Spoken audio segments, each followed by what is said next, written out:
ang inyong tulay sa himpapawid ng serbisyo publiko. Ang Presidential Broadcast Service, Radyo Pilipinas, Radyo Publiko. Radyo Pilipinas. Radyo Publiko. Kinilala ng pang-international at prestigyosong Asia Pacific Broadcasting Plus Awards 2025 para sa kategorya ng Government Streaming. Ito ay dahil sa epektibo nitong pagsasanib ng mga tradisyonal na media tulad ng telebisyon, radyo at print para masabayan ang mabilis na pag-inog ng mundo ng digital at social media tungo sa mas epektibong paghahatid ng mahahalaga at napapanahong mga impormasyon sa mamamayang Pilipino. Kinilala rin ang Radyo Pilipinas dahil sa patuloy na pag-akyat ng rating. Ngayon ay matatag sa pang-4 na pwesto sa Mega Manila ayon sa pinakahuling Nielsen Radio Audience Measurement Survey. At sa social media, nakamit ang mahigit 2,000% pagtaas ng bilang ng mga sumusubaybay sa Radyo Pilipinas page sa unang bahagi ng 2025. Patunay ito na ang inyong Radyo Pilipinas Radyo Publiko ay tunay na kaagapay ng inyong pamahalaan sa paghahatid ng serbisyo sa mga mamamayang Pilipino. Mula sa aming lahat, sa ngalan ng inyong pamunuan at mga kawani ng Presidential Broadcast Service, kasama ang inyong mga himpilan ng Radyo Pilipinas sa buong kapuluan. Maraming salamat po sa inyong lahat, sa inyong pagtangkilik at pagkilala. Radyo Pilipinas. Radyo Publiko.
Yes, mga igala, mayang adlaw ka na itong tananog. Welcome din sa itong panahuguban sa itong tulungan ng tambayan sa Radyo Pilipinas. Kauban niyo Armando Feniquito, mga igala. Yes, mga igala, kamusta? Kamusta mong tanan diha? No? Okay ba tatanan, no? Well, ang uban mga igala, mga nasa vacation mode, mga igala, no? O, vacation mode, ligit sila mga igala, no? Okay, ko naman, tawagan na sila sa nag-leave na ang uban, no? Nag-leave na ang uban diya mga igala, no? Tapos ang uban, wala na, hinahinay ato sila mga nag-leave sila, tapos hinihinay ato sila mga probinsya, no? So, momong niyang time good mga igala, no? Nga, makakuan po sila, no? Aside sa makarelax mga igala, no? Makaduaw sila ang pamilya po, no? Pero ang uban dira mga igala, no? Kanang mga ordinaryo na to nga mga kuan, mamumuo, kuan nga nagya po yung duty bisag holiday, no? Kuan lang sa sila mga igala, no? Antos na sila kay murag muli sila siguro tingubon nila karong December mga igala. Tingubon nila karong December mga igala ang ilahang kuan, no? Ilahang mga lakaw mga igala, ilahang mga unsa ni ilahang mga tawagan na mga igala, ilahang mga pag-uli, no? Siguro po ang uban po kay ilahan na pong kanon po no nga unsa ni nasa makatigom-tigom pa sila, no? Makatigom-tigom pa sila, pauli dito sa ilahang lugar, you know, tigom, tapos nasa mahatag kwarta, no? Pero di lang po na tayo pressure po na to mga kaparentihan po no nga mamaoray sweldo, tapos niya pang i-pressure nga kaya sa gasto di rin lain po, no? Lain po mga katambayan, no? So, anyways, mga katambayan, no? So, ang kan na to mga igala, kuan lang, no? Ang ato ang simbahan, karong kalag-kalag, no? Dunay, kuan, no? Dunay panawagan, no? Alam sa mga usually nagka-celebrate aning All Souls Days at All Saints Day, All Saints Days, All Souls Days mga igala, no? November 1 and 2 ang nagka-celebrate usually ani kay mga debotong Katoliko. So ang Archdiocese of Davao mga igala, no, doon ay panawagan, no? Doon ay panawagan natong Archdiocese of Davao mga igala, no? Para sa maong commemoration, no, of our departed souls mga igala, no?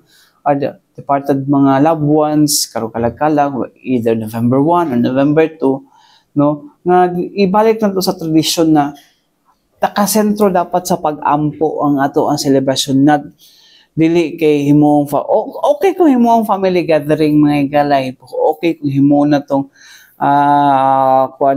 family reunion, no, salo-salo, no, pero dili na to the point ba na ato ang no,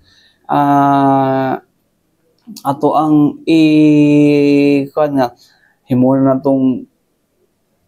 himo na natong kaning grabe kasaba, grabe ka loud. That's why, no, the city government mga igala, no, is really implementing this protocols, no, na bawal na ang overnight, di ba? Kaya mahimong mugong concert, mahimong party, no, which is para sa solemn dapat na kanang na okasyon. Solemn dapat na siya na okasyon, nili kay kanang okasyon nga tawagan na ato ang nga mura nag-concert, no, sa una lahi na sa una, no, mahimo yung mabuhi kayang araw ng mga patay atong panahon na may gala. But right now the city government ilangan naging gikon nga bawal na ang overnight, no. Okay, usay mo punay ko cosplay ka na mag-inom-inom.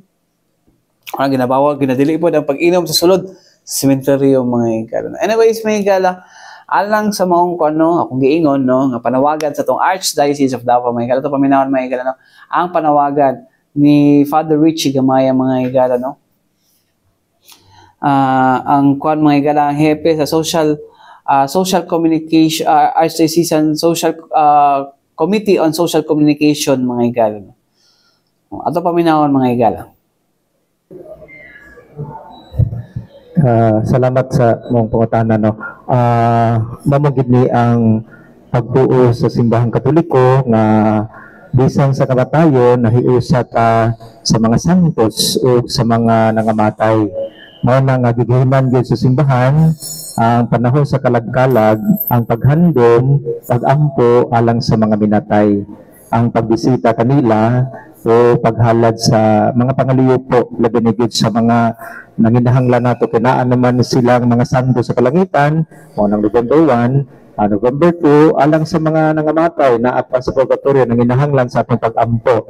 Nakita po din sa kalibutan ang simbahan nga nagatanaw na hiusa sa madaugon nga simbahan ang mga santos, ang simbahan nga nag-ampo sa purgatorio, mo nang nangamatay nato ginaampo nato panahon sa kalagkalag, unya kita po nagatanaw diri nangayo po sa pangaliyo po sa mga santo. So ang ngayang himuon mo gid ang paghalad sa pag-ampo, paghinumdum kanila.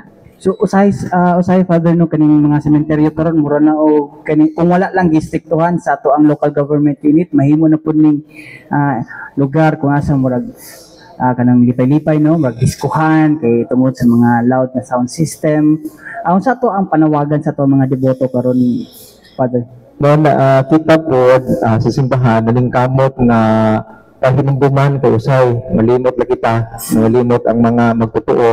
Mao na ang atong ginahimo diya sa atong mga misa, mga announcement sa atong media through sa mga platforms nato, Catholic Herald, DFGN, nagpahinumdum gyud ta nga balik ta sa original nga tumong sa maong katuyuan gyud niya ng adlaw. Kausay masubraan ta kaon-kaon, inom-inom, kanta-kanta, nga nawala ta sa tinuod nga kahulugan anang adlaw. Ipahimangdo agi hapon, pahinumduman na gihapon nato. So mga ito mga igala, no, ang pahayag ni Father Richie Gamaya mga igala ng Archdiocesan Committee, ang head sa Archdiocesan Committee on Social Communications mga igala, no. So mga ito, no, magampo kita, no, mga ginato ang kanon yun mga igala, no. O lahi ba yung media karon kay ilahan ng tawagan ni Kailangan na bantayan kung kisa lang hubog na musulod sa Davao Memorial Park. Siya rin. Pero wait, mga igala. Ato ginakon mag-ampo ta karon mga igala kay no, para mga nasa itong mga departed souls. If we share the same faith mga igala, okay ra na mga igala, no? Basta ang panawagan yun sa atong simbahan, mag-ampo gyud ta. No, let's pray. No. Anyways, mga igala, so laing bahin mga igala, no, balikan na to ning hisgutanan sa pagbiyahe dahil sa Ecoland Terminal mga igala, no, or sa Davao City Overland Transport Terminal mga igala, kung nasaan Davao City Police Office, magbutang sila o kaning mga police marshals, no, na naka naka-civilian clothes mga igala, no, para kano, no, to ensure mga igala, no, nga wala yung mga nakapustlit diya sa to mga buses mga igala, no. Wala ta mga igala kay naiuban mga igala mo pick up gyud bisag gawa sa terminal bisag unsa kagahi mga igala, bisag unsaon ka stricto mga igala, no. Ang ato ang Davao City about anang no pick up policy outside terminal, no. Aside sa sayangan sila, no, mga igala, ang uban mong mga igala, no, mingon sila nga hassle mga tagaan sila o kanang tagaan nila og kanang pod, no, consideration pod ang uban pod mga igala, pero bawal man gud na, no. Pero unta, no, pag abot sa terminal pulo naman po na daan pamularga, di ba, no. So napapay pag-asa, no, para bitaw mga igala. Ato nang mga igala, no, ato ang siren mga igala, no, ang maong story na pinaagi sa to ang tigpamaba sa Davao City Police Office mga igala na si Captain Hazel Caballero Tuazon o sa manager sa Davao City Overland Transport Terminal nga si Ma'am Aisa Yusuf. Paminaw na to.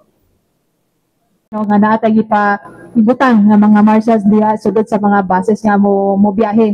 Kaya ato diha sir kung natin yung information man gud nga na-receive sir, no. So nagid tay ipadara diha sir sugod sa mga buses. And so far sir, as per monitoring nato sir, no, wala may mga problema sa mga biyahe nato from Dicot. Kaya diha pa lang sa terminal murag wala gyud kay murag dipuga na kaayo ba, no. Kay kompleto ang ato ang kahimanan diha sa Dicot, inubanan sa leadership sa ato ang kusgan nga si Ma'am Aisa Yusuf.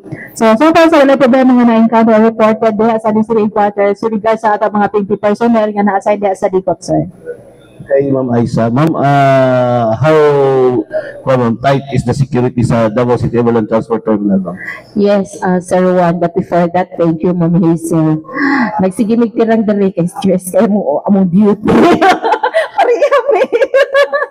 No, because operation. So, yes, no.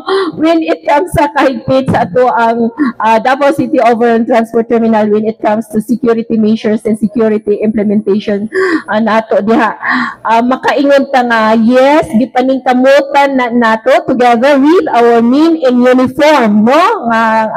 Ang maong ato ang seguridad diha. Aside from that, naatay kaning ato ang mga CCTV cameras nato, kaning mga baggage x-ray machine nato.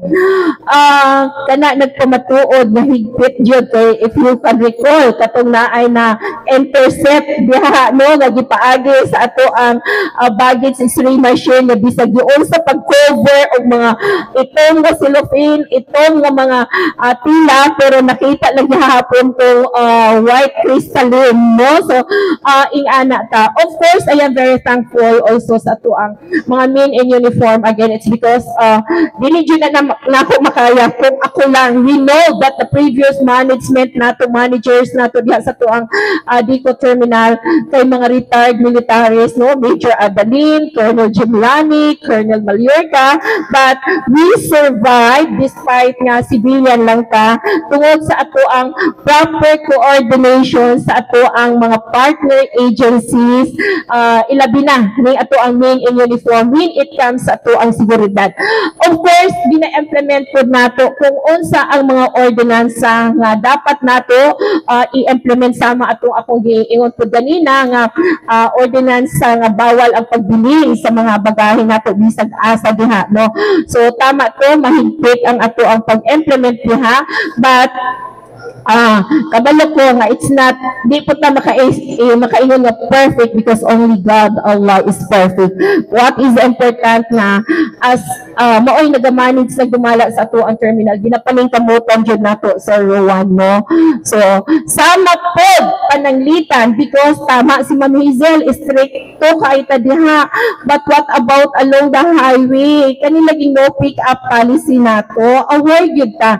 This no pick up policy gikuha gyud na siya sa ordinansa nato diri sa syudad. Himuan siya o palisiya through the Bicol Board Resolution Code na dapat lagi kani magkuha tag mga pasahero along the highway. Ni kaya nato kay maging useless ang paningkamot nato diha sa ato ang Bicol Terminal kung magpasakay lang gihapon ning ato ang mga bus drivers, and in coordination or to prove nga nagpamatuod that the city government of Davao is serious nag-implement ni ana, nag-create ang ato ang LGU o IETF or Interagency Task Force to monitor the public utility vehicles nga naga-violate sa ato ang mga ordinansa, no? And this IETF Interagency, ang mga members ni ini dili lang ang LGU, mga local nato, but including the national, sama pananglitan sa ato ang LTFRB,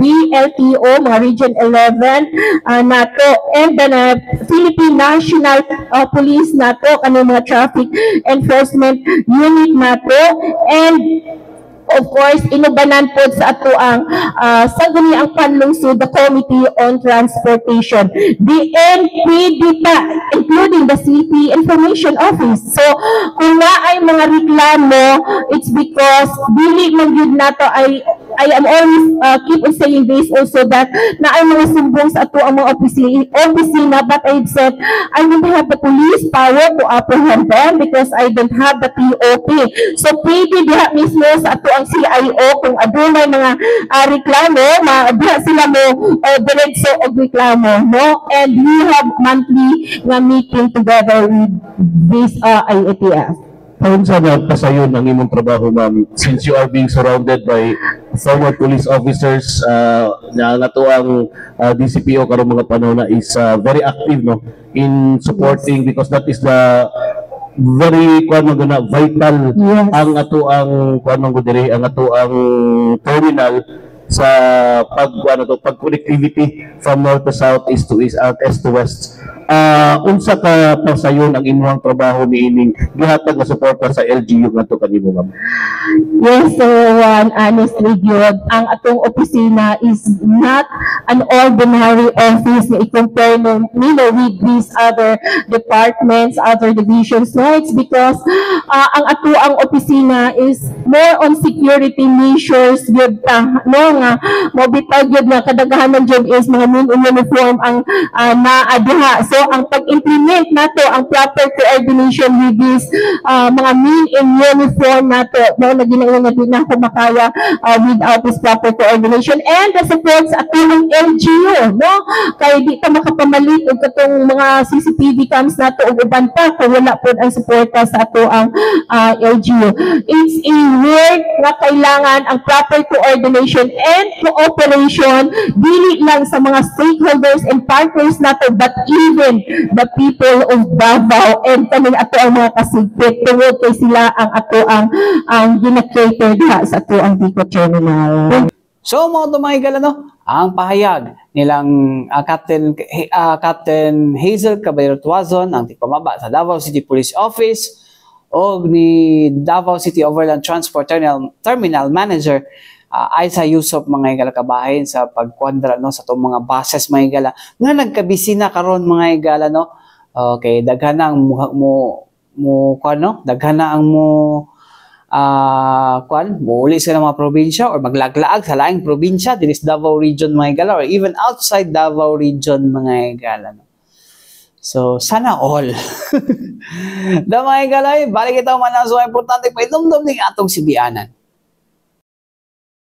Yes, mga higala, balik ito doon sa ito, panaguban sa itong tulumanong tama yan sa Radyo Pilipinas, kauban niyo Armando Feniquito, mga higala. Yes, mga higala na. Akong utang-una mag-vacation mode na pod, no? Mag naka-vacation mode, airplane mode, charing. Pero mga higala, naghihapon ta sa no, the state of medyo arang na yun ako paminaw mga higala no, wala nang medyo wala na dili na kay kubungol di pa sa kagahapon no, pero kanila lagi mga higala no, padayon ta inom tambal mga higala tulog to usahay no. Anyways mga higala, dinita sa tuang laing sigutanan mga higala no, dili ta kabahin sa tuong kaning mga kabukukan mga higala no. Well, anyways, mga higala, no, ang pagkabalo na ako, no, October is a Bone and Joint Health Month. Bone and Joint Health Awareness Month, mga higala, no. Kung asa, we are protecting our joints, no, mga higala, watong bukog, no. Well, dito na ko na ibawaan, mga higala, ba, no, nga. Ang kuan day mga higala, no, ang kanang sikitak inom mo kanang nanatay osteoarthritis, no, tapos diha pa tamo inom mo gatas. No, a source of calcium. Di ba?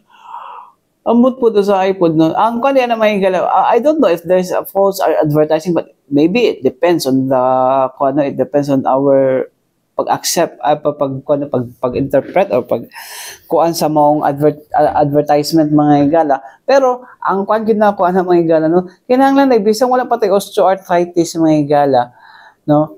Nakatambayan, no? Wala tayo, osteoporosis sa taon na, watay osteoporosis, may naman nila dapat tambaay ka ng gatas, no? May nung gatas para malikay ta no, ma-prevent ta for osteoporosis, no?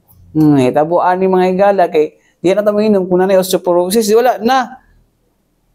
Dili na kaya na i-absorb na ng calcium siguro, no? Well, ang kwan po na to is mo po na isa sa mga kwan po mga higala, isa sa mga kaning kwan ba no, kay nagasalig ta kanadala sa TV o nadala sa kwan nga free information na siya mga higala no. Well, lahi naman gid sa una ug sa karon mga higala no, kay kita na naman gid ta information na makuha sa Google no, pero mas better gihapon no,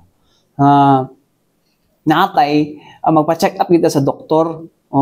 Ang kwan mo na to is, well, a common misconception na to no, sa as Filipino, mahal magpa-doktor. Mo na isa sa mga problema. Tapos, kung magpa-doktor ta dira mga higala, although taas ang linya sa outpatient department mga higala, no, or sa OPD diha sa Southern Philippines Medical Center, no, pero it's worth the kanon po mga higala, no, kung ma-check up ka. Kailangan lagi mo taas nga oras, no. You really need to spend more time diha sa tuang Southern Philippines Medical Center mga higala, no, para pa-check up kay wala mo gud daw na ang osteoporosis mga higala, o mo gud daw na kanang kuan, wala mo gud daw na symptoms, no, basta mabangag lang gid daw na imong mga bukog.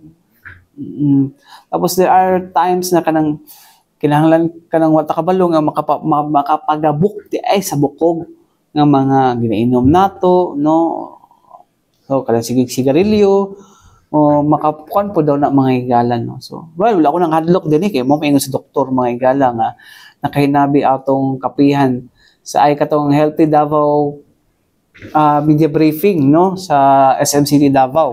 So, anyways mga higala, para motuo mo mga higala, no, atong paminawon mga higala, no, ang nahimong kuno pamahayag, no, ni Dr. asa man to atong kanon ni Dr.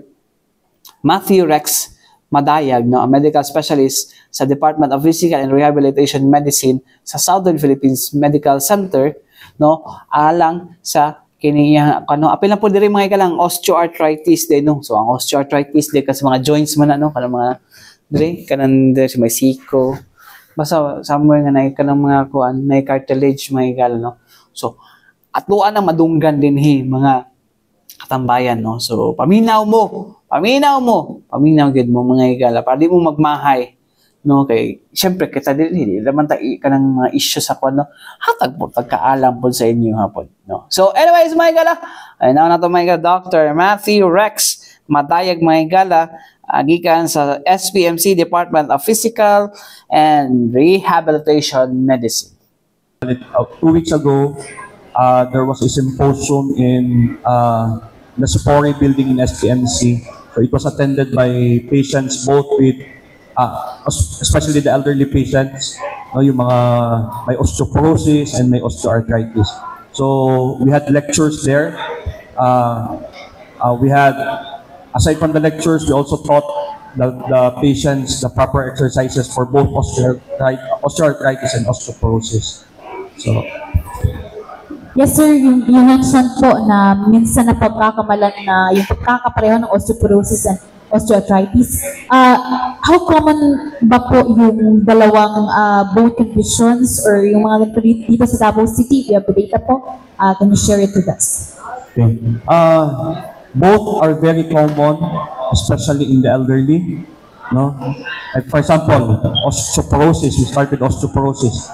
Para mas madali it's easier to understand. Osteo is bone, porosis is pores. When you say pores, porosis, di ba butas? When you say porosis, malalaki na butas. So yung bones mo, malalaki yung butas. Sabihin sa'yo, pagkabuk ang imuhang bubog or it's brittle bone. It is not painful, pero gabok imuhang bubog. If you fall, there's a very high tendency na ma-fracture ka. Okay? So, brittle bones ang osteoporosis. While osteoarthritis naman, osteo is bone, arthro is joint, itis is inflammation. So, it's basically arthritis, no? So, bone joint inflammation. So, sakit na siya. Especially very common sa knees, no? It's painful on weight bearing. If you put weight, butangan mo pugat ang imuhang knees, hindi na mo sakit. Pero usually, if you're sitting down or lying down, it's not painful. No? Pero, like for example, you mentioned earlier how common this is. Okay? This is very common in the elderly. Especially, like for example, osteoporosis. Very common na osteoporosis sa mga babae. If you are going to look at the ads sa TV sa mga calcium, di ba mga babae? The reason behind that is because of nag-menopause na sila. Kaya pag mag-menopause na sila, most likely 5 to 10 years after, mga babae na hindi mag-inom ng calcium, 5 to 10 years after menopause, nakuha yung tendency na mag-osteoporosis na sila. With regards sa osteoarthritis, it's an overuse syndrome. No? So, pag maintenance mo gamitin mo tuhod, eventually makiskis tong cartilage, ligo na bukog sa bukog. Dito na sa sakit. At like for example, this is the bone. Imo na sa cartilage na, may cartilage. Na cartilage to cartilage is not painful. Where you is may gutong bukog sa bukog on weight bearing, then that is where the pain is. Very common sa mga usually sa mga seniors. Di ba itong bata ta, when we hear arthritis, we would correlate it with the seniors, di ba? So, kana siya. So, katong activity namo sa SPMC address the prevention and the treatment and how to manage it. Thank you. Sa mga senior, but right now, even mga bata na napoy osteoarthritis karon. Ang osteoarthritis man good is an overuse syndrome. So katong bata pa dili pa tayo na overuse ang ilahang joints. Pero usually we see that on the seniors. Pero natay mga ginatawag na post-traumatic arthritis kanang mga bata pa na disgrasya ang tuhod, na panggal tong cartilage, o na or naputol nilang ACL, mas early na sila magka osteoarthritis. No, so pero most common yun ang mga elderly yun ang osteoarthritis. Kaya overuse syndrome man siya. Kasi kalahian niya na, Dok, pakiulit lang, kung sa kalahian niya sa osteoporosis at sa osteoarthritis. Ang osteo is bukog. Ang arthro is joint. Ang itis ng bubag. No? So bone joint inflammation. Pero ang problema sa osteoarthritis, natanggal na itong cartilage, nag-grind na ang bukog ba?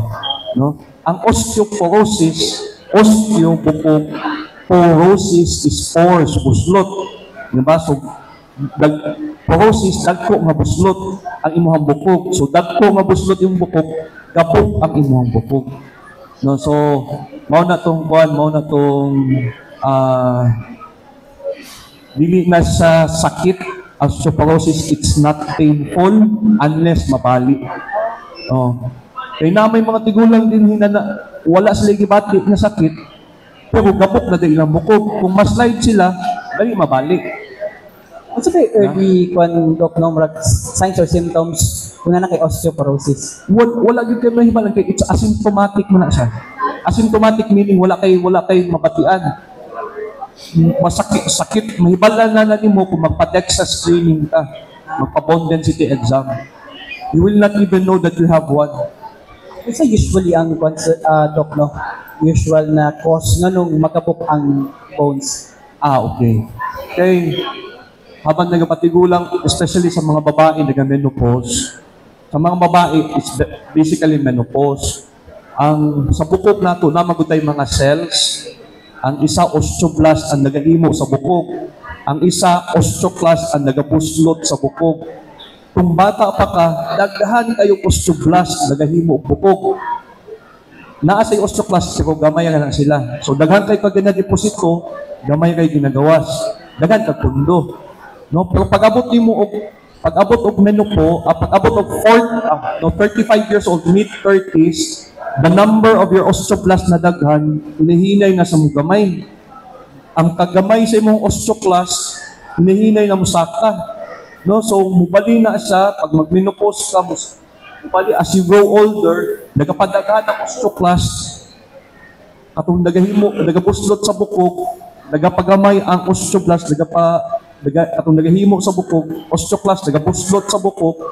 So mas daghan ang nagabuslot kumpara sa nagahimo. So katong napundo nimo hinihinay na bawasan, sumugabok imong bukog. No, so mauna, di ba, makita nato sa advertisement sa TV, mga babae, mga kalsum, mga gatas, di ba, mga babae kadalasan, ipapundo man nila ang bukog. Papansin niyo ang ginasulti nila sa TV is it will help prevent osteoporosis. Kaya ang mga babae manggod ka naman na osteoporosis, hala nga ako osteoporosis, minum na ko gatas. Di ba mauman na ang common na kuan? Mali. No? Kaya ang term nila is prevention. No? So kung naan na kayo osteoporosis, maski isa pa nakasakong gatas, kung inom mo, hindi mo balik pagkagahi yung bukog. No? So dapat bata pa lang ka, magpundo na ka o bukog, mag-inom na ka o kalsyo, mag-inom na ka mga gatas. Ang problema sa mga bata karon, nag-horse naman ang ginainom. Di ba? Hindi naman gatas. No? So, mauna ang kuan, most likely, dapat there's a need to drink milk yun. No? So, advice din mo, Doc, para maiwasan na, para how to prevent ang unsa? Asay, osteoporosis o osteoarthritis? o ang unahon na itong osteoporosis and then ang Ang osteoporosis, mention ako ganina katong milk, no, or calcium with vitamin D. Ang sa mga lalaki, ang nagakos og osteoporosis sa lalaki, kanang usok kay manigarilyo, no? So, kanang steroid use, kanang naamag yung mga pasyente na wala sila kabalo kay ubakon, kanang mag-puff gani sila, naman na sila steroids, no? Or katong mga, like for example, katong naga-gym, no, katong gusto nila mo dako, mag-inject sila, mag-inom sila og katong steroids, kaya makapagabuksan na sa bukog. So daghan kayo process for kanang osteoporosis, both male and female. So mo na, you need, kailangan yun kung pwede, mas gwapo, magpa-check up yun ka sa doktor. With regard sa osteoarthritis, kailangan lang yung strong imuhang muscles, no, kay naamagod may exercises for that, which is hindi should kayo i-demo din. So better, you can go to SPMC, no, Monday to Friday, na may mga doctors dito na mag-check up, schedule lang mo, so pwede may magpa-start with therapy sa inyo man. Nalo ko idungag, by the way, as Dr. ganina mentioned about the cellphone, no? Kung sa cellphone dapat arm's length, no? Ang isa sa problem na makita na mo is kanang neck pain, no? Dili gyud ka pwede dili gyud pwede kanang mag-cellphone kay nag-ana. Musakit yun na imong hiog, no? It should be ana lang, malinakay at least 15 degrees na ana. Beyond that, it will put strain on your muscles in your neck. Diba nakaduhog na mo ka ng, I'm not sure kung nabasa na din sa Facebook, like text neck. Kung sakit ang liog, kay sige, anak, perminti mag-text. No? It should be at least, amat usod si doktor na arm's length, tapos ang imuhang kuan, ang angle sa imuhang at least mga 15 degrees up and down. Beyond that, it will put more stress, strain sa imuhang neck. Nabay panahon matulog ka, butang sa cellphone niya mag-anak. Di ba? Oh. So, naiwasan ko na siya. Okay, thank you. So, mga ito mga higala, no? Mga na mga higala nung osteoporosis pa itong gisigutan, no? Osteoarthritis mga higala, no? Nagkabata daw na mga higala, no? Pero mga daw naman, depende mo gano'n sa kanilang paggamit daw mo sa tuhod mga higala, no? Kung sige kag-ambak-ambak atong bata pa ka, so meaning nagi possibility nga sayo po na mo bigay mong cartilage mga higala sa mong tuhod, no? Or kung kuha na gid siya, overuse na gid siya, depende po na siya. Mo bitaw na ang osteoarthritis makuha na sa edad mga higala, no? Elderly gid ang makuha na kay mo naman tong grabe kayo ang kanang kuan use gyud mga higala sa tuhod. Mo gid ang mga higala no nga nagets na nako. Nganong kinahanglan tag weight management mga higala, no? Na dapat gaanta, it's because makahatag po dahil siya tension po dahil sa tuang tuhod. No?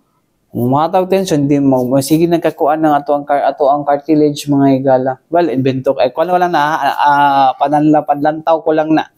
No? That's why nga na, uban na nga, magsakit yun ang tuhod yun mga higala. But anyways, mga higala, mo to, no? Hopefully, natin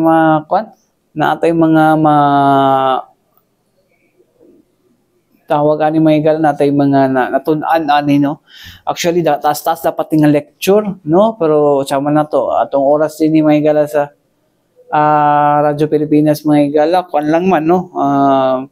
Limited lang man na mas gwapo ni kung i-series na to. Well, kung paano na makipag-partner po ta sa kuan pod mga higala, if ever mo kuan makipag-partner ta dili mga higala para atuang kuanon mga higala, no? Atong sayron mga higala kung unsa ba dapat ang aftercare ani mga higala, no? Or unsa ba dapat kuan to nga ma-prevent ni siya nga mga sakit mga higala. Well, completely sa kuan kanang grabing injury, ACL, mo din ang mga higala, no? Nga mga players mga higala pag nanay torn meniscus or nanay mga ACL mga higala, MCL sa bana, no? Di nagit pareha sa unang dinulaan, no? Itungod lahigit ba sa tuhod na ang kuan, no? Tuhod na ang ma-injured mga higala, no? Hopefully na tayo natun-an gid ani mga higala. Anyways, mga higala, wala tayo kung oras sa ngalan sa Tibok Pwersa sa DXRP Radyo Pilipinas, Radyo Publiko daw mga higala. Ako yung nakawan, Armando Feniquito. Alang sa tambahan sa Radyo Pilipinas, hangtod sulod na usab. Daghang salamat og maayong adlaw kanatong tanan.